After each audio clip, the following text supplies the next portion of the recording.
Today we're going to be talking about schools, specifically private and public ones in Barnet and which ones are better suited for your children.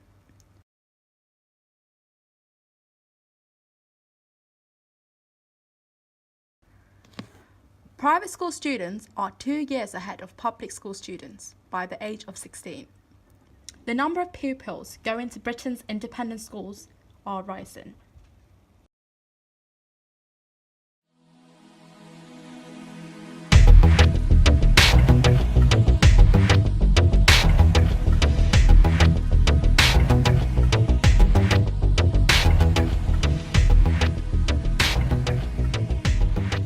We decided to interview a teacher that has taught in both a private and a public school to find out their view on ongoing debate. What difference do you see in education between public and private schools? It is, obviously you're looking at funding as a key idea because private schools tend to have smaller classes, better facilities, and this is down to the fact that they are charging £35,000 a year in some cases for boarding schools, whereas the government funding of state schools is nowhere near that. So in terms of quality of experience, although many public schools, and by that I mean private schools, are less successful academically than state schools, they will still almost certainly have better facilities and smaller class sizes.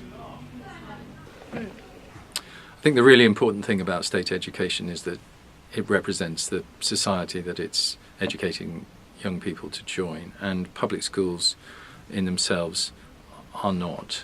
By their very definition, they include a very tiny number of children who might be there on scholarships, but otherwise they are there, the young people, because their parents can afford to send them there.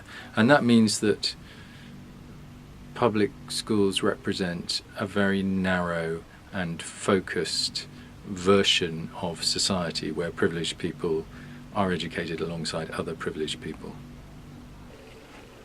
I think tradition is something that private schools value over state schools, that there is an innate conservatism in private schools, in that the parents who tend to send their children there want them to have values passed on to them that the parents have probably held and had passed on to them by their parents.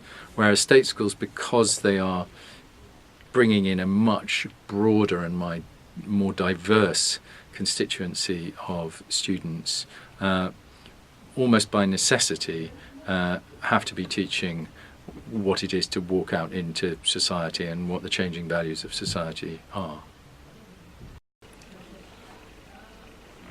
If you had a child, what system would you prefer them to go through, public or private? It's a difficult question, and really the answer is depends, because there are excellent state schools out there and excellent private schools as well. I think I would choose a state school, a successful state school, because I believe people should be prepared to get on with all sorts of people, and I don't think that's something that features in public schools and private schools. There are a smaller amount of students in a class in a private school compared to a public school. A professor of public policy, education and economics at UCL said, numerous studies have shown that private schools, on the whole, offer a more positive peer environment. Private schools aren't restricted by the following of a curriculum, so they are able to offer a curriculum that suits their students' focus.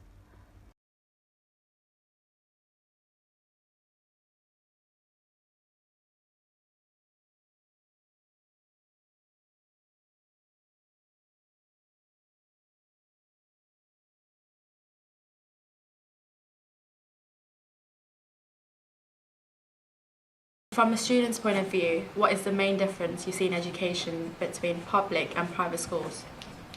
In private schools, there's more homework and we have more facilities. We study stuff earlier on in the year, so we have more revision sessions after.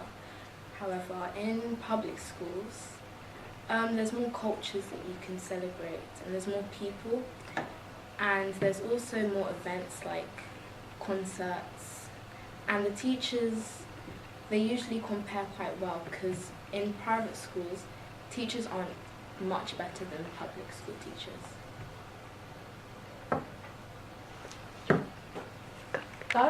Although the teaching responsibilities varied, we wanted to know what the difference from a student point of view on the situation was. The top 3 secondary schools, ranked using their GCSE results, are all public schools.